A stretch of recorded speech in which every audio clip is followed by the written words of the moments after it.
there's been a rise in the repression of journalists in the country. What do you think is responsible for this? Well, I can just guess, but I think it's also because the government is becoming intolerant of oppositions and critics of people who think that they can do better than they are doing now.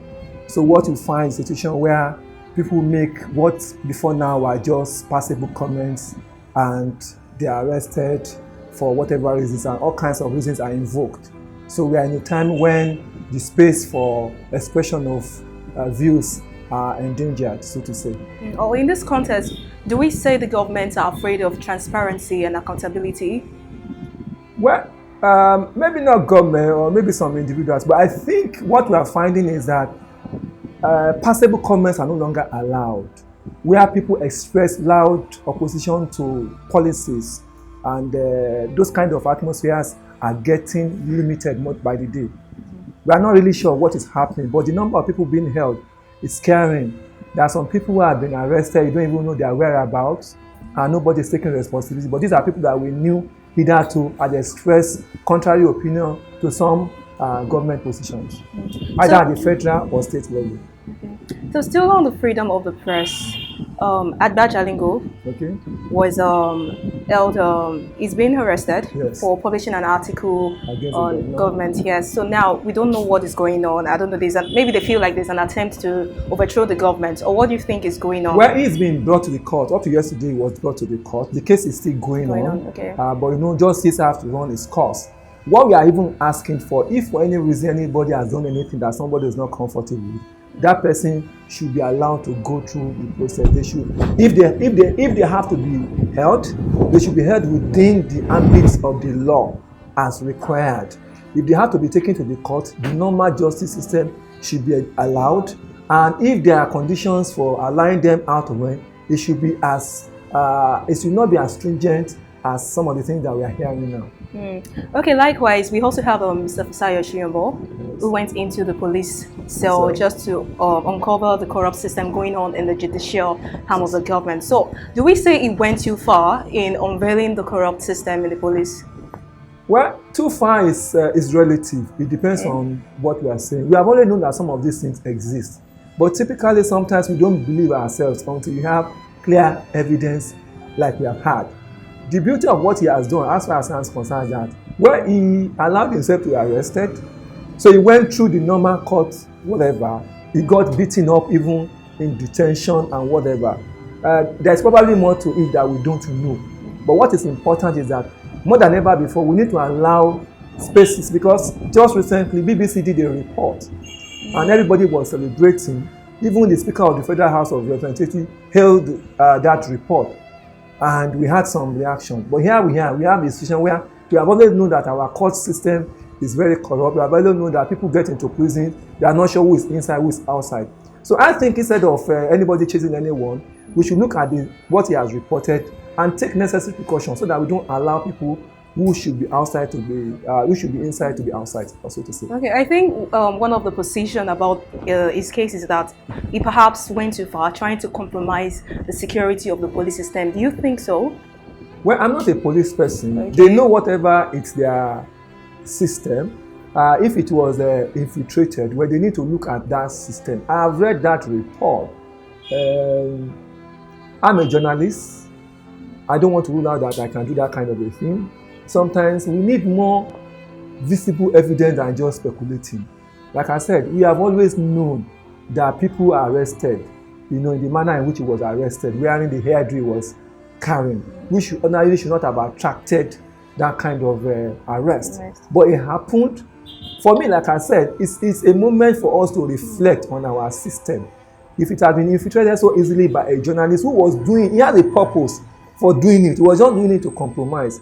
If you watch the last part of that report, he had an engagement with even some security people, and they themselves said, we understand what you are doing. But unfortunately, this is the law. But good enough, the head of the prison has said they are investigating. So we await that investigation. Okay, so how do you see in Nigeria where the press is regulated and there's a fear to criticize the government? Well, that would be very dangerous. Democracy does not thrive on that kind of atmosphere. We come a long way from military regime where we are not sure. I used to work in Punch newspaper. Punch was closed for a whole year at a point in time. 3 papers were closed. Those are some memories that we don't want to come back to. So what we are saying now is that we want a system that is based on democratic norms. We want a free and responsible press. We want a government that respects the rule of the law, not a government that chooses which one to obey or not to obey. And how feasible do you think that can happen, or do you think it can happen? That can happen if people in offices hold on to their oath of office. They promise to abide by the oath of office that people respect. The constitution of this country guarantees people freedom of expression within the ambit of the law. That's what we are saying. If anybody has done anything that somebody feels is outside, let that person subject that person to the due process of law. And if they can push it and for any reason get people jailed, well, so be it. But we are asking that nobody should take the law into his or her hands. All right, so what is your advice to the government on their stance against the freedom of the press? Well, my advice again is to say that democracy cannot thrive without the freedom of the press. Because democracy, when we are talking about freedom of the press, we are asking of the freedom of the press to report, to hold the government accountable. So that even when government is not doing what it should be doing, somebody is there to remind them. And it's easy when it is government against some people, but even within the government, there are people who are not doing what they're supposed to be doing. So, for example, if something is budgeted for repair of a particular road, somebody has not done it, the media should be able to find that out and tell the government, and government should take action. So it's not a personal thing. It should be a system where the journalists should also apply the normal due process, investigate, hold government accountable. If people are held accountable, like it happened in Ghana, there was a report about judges in Ghana and they were not sacked. So we'll be happy if some of these things are done, because I get the feeling that journalists are getting frustrated in Nigeria, that we are doing so many reports, nobody is doing anything about it. So, and except we do that, people will lose confidence in our system and we'll be worse for it. Because we get to a point when we hold an election, nobody is sure who's going to get elected, nobody is sure what is going to happen. But I will be happy if we have a country where we are all subjected to that law, we obey it, and if there's an infraction, we see it through. Okay, when we take a look at United States and the fact that the President Donald Trump has been waging war against mainstream media, and we know the influence US have over other countries. Now, how do you think this affects Nigeria?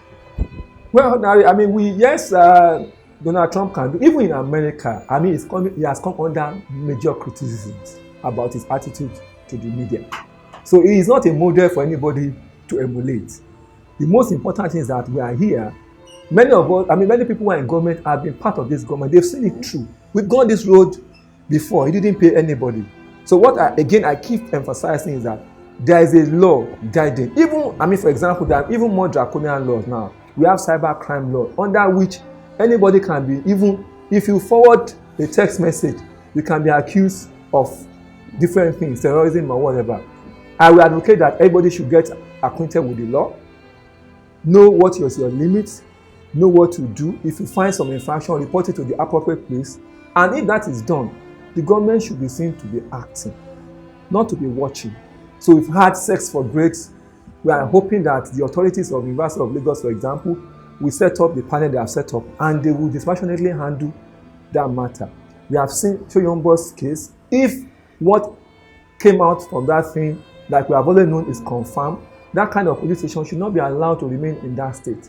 And if the prison system is as bad as we saw in that report, we should cover ourselves in shame and just fix it. It's not about chasing journalists all over the place. So now that we have quite a number of our journalists being arrested, many of them are being detained, some are being killed, which is happening all around the country. So what exactly do you think this is passing to other countries? What message do you think Nigeria is passing to other countries? We arrest our own journalists, we detain them, we kill them. What message are we passing across to the world? Well, I think we should be concerned about our image. And that's why I keep saying, the thing to be is that the government in place should know that the world is watching. So if there's anything that we need to do, we should do it in a way that we can justify it within the law. It's not strange that journalists are arrested if somebody thinks they are not, but let's subject them to the law. If the law says, for example, you cannot hold somebody more than 24 hours, so let it be. If the law says that you can grant somebody bail, grant that person's bail and ensure that he abides by that bail term. I think the good thing is that it's a question of returning to where we used to come from. We were worse than this before. But I hope that we don't have to go back to that. It's a clarion call on the two sides. For the journalists, know what your limits are, work within it, know how to not to be held for the wrong things. But even if it happens, we're ready to go to court and let's see what justice. Because it's an opportunity to also test the provisions of the Constitution and see who is right, who is wrong. Okay, one last question, sir. Do you think the rule of law exists? It does exist. I believe that the law exists. It's just application, depending on different persons implementing. For example, we have the Freedom of Information law in this country. It requires that every government agency must have a Freedom of Information desk. Okay. And when you make a request, it should be answered. But we are not getting that kind of a thing. But it's there. So we need to keep talking about it. We need to begin to criticize things that are not working. We need to let government know that you swear to an oath. You must abide by that oath. We are not asking you not to try to defend your own system. We are saying abide by the law. All right, thank you very much, sir. We'll draw the curtains here. Thank you.